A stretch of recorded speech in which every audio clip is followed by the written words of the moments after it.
So I'm just coming back from the church, right? And I wanted to share a little bit of what I got from the service today, because I feel like this, sometimes when you go and you hear something, it's not just for you. There are people out there that this word may touch and impact so greatly. So I feel like it's going to be very selfish of me to hear something this powerful and keep it to myself. Now, you may know these things, but I just want to reawaken it in your spirit in case you have forgotten, because sometimes we are in situations where we forget. We can get, depressed. A lot of Nigerians, see, let me tell you, the number of Nigerians that are depressed. I'm not even going to like to use a lot. Let me take this week off. It is stressing me. I don't like all this air disturbing me now. Nigerians are depressed though, because apart from the fact that it is very hard out there, our nation, as our country, is also, things are just happening every day that's making everybody's head want to scatter. So it is very, very normal that in situations like this, we begin to have fear. And, you begin to have that fear of uncertainty. God, is my life safe? Now me then go soon kidnap. God, the way these businesses are shutting down, the way that finances are going down, you should say this is my business. They don't go sack me one day. They say this one don't close. So there's uncertainty, there's fear of failure, there's fear of security, there's fear of hunger, there's fear of being on a spot, fear of retrogression. So there's just a lot of fear in the atmosphere, and everybody is worried. What do we do? Hearts are beating. So inside of this fear, do you know that when once fear enters, faith has gone out? That's what my pastor taught me today. And I'm holding this book because if you really want to go to a place where you want to receive the word and you do not have something you can jot down for something that you can use to remind yourself later of the word that was imparted, then you are not doing well. Anywhere you're going to, even if it's not church, even if you're going for public speaking, you know that the person you're going to listen to used to release good words. You have to get something to jot. Even in your study time, you need to have a book you jot down. Very bad of you if you don't do that. Now, because I was able to jot down, I have evidences that I can come back to bring to you. Now, when you begin to worry and panic and become depressed, what enters your mind? Fear. When once fear comes in, you know what leaves your body immediately? It leaves your life, leaves your environment. Faith. And this is very, very risky, because you know that without faith, you cannot please God. Without faith, you cannot do anything. What thing you want to do if faith disappear from your life? Now, where you don't fear, faith don't subtract from you automatically. And you know that where you don't have faith, you too, joy will fall and come out from there. So when faith has gone, joy has gone. And you know that the joy of the Lord is our strength. You don't have strength again. So first thing that was taken out of you when fear crept in, or you allowed fear to crawl into your heart, the first thing that left you was what? Faith. The next thing that leaves you is what? Joy. And you need these two things. Number one, you need faith to please God. Number two, you need joy.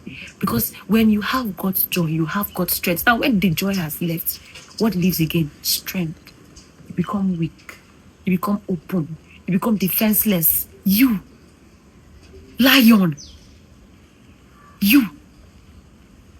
we're supposed they scare, they roar, they scare people. Now you they shake like rats for one corner, like mouse where they fear say they go soon come catch them where they. No, now mess up.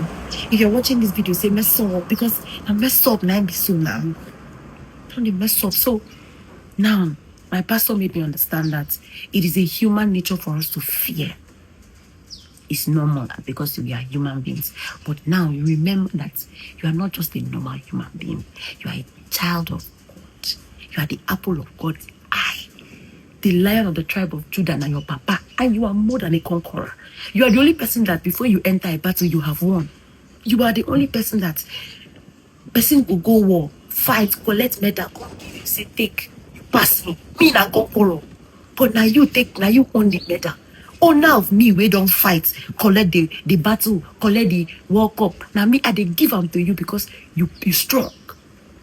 So, do you understand now that you need not fear, and that God is with you? God is with you like a great and terrible one. Why are you afraid? What are you scared of that you think that is bigger than your God? With all the words, with all the promises. If you have forgotten, there are scriptures that can help you. You know what? My pastor says God enjoys moving through the faith of his people. When God sees that your faith is alive, you give him the power to move. One thing you don't know is that fear ties God's hand like this. When you fear, you tie his hand.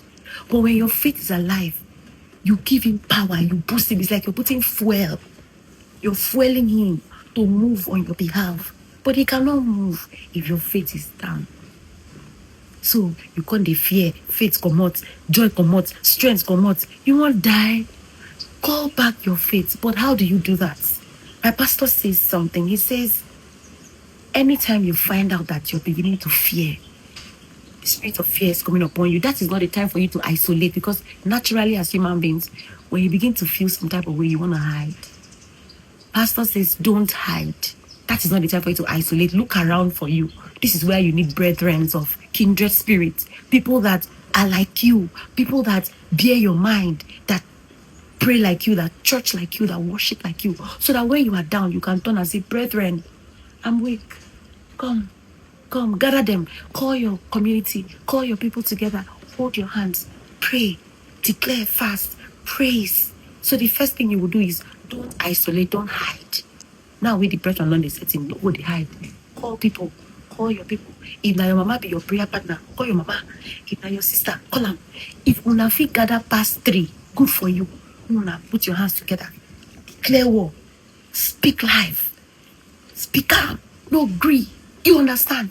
And then pastor says you should have words of faith. So you go to the Bible and look for words, Bible verses that corresponds with the situation and where you want to see yourself. The situation that speaks life into what you're facing. You go and look for those words. You begin to speak them. And when you speak them, when you feel the strength coming into you, collect the strength, gather them, keep. Don't run. Hold it. Strength will come into you. Collect your joy back. You have to be happy. Look for things that will make you happy. Then pastor says, sing. So this week, if you're weak, if you're tired, if you're depressed, begin to sing aloud. Open your mouth and sing. Sing songs of praise. Just worship. Sing anything, any song that comes to your mind. Any God song that you love, worship song. Sing it, and then don't sing it in your tummy. Shout it out. Let the rivers flow from your tummy, out of your mouth. Scream it out of your chest. Speak it. No grill. With a contend. No agree. You will fight this fight because you must make it. And then sing. Make sure that anytime you find yourself beginning to be weak, open your mouth and sing out loud a song of victory, a song of praise, a song of worship. Loud it. No be for your belly. Sing. Make your neighbor say, "Who waiting the word this way? Why this word not they shout for this place? Shout it." And then within he talks to me with you again. He said, declare those words of faith. Remember those words of faith. He said we should go and find. You are going to declare them. Declare them. And then let us see how long that fear will last. Let us see whether depression will bow. Let us see. My voice is cracked because prayer has a lot today, screaming a lot today. But I hope that this message is not for everybody. It gets just one person. And only one person will get them. So I hope that even if my voice is cracked, you that this message was meant for, I hope that you have gotten it. And if you have gotten it, don't let it sit down with you. Don't let it die in your hands. Share it for the next person. And let me know in the comment section, say, I know they fear again. Put up a comment section, say, I know they fear again. My strength is back. Thank you. God bless you.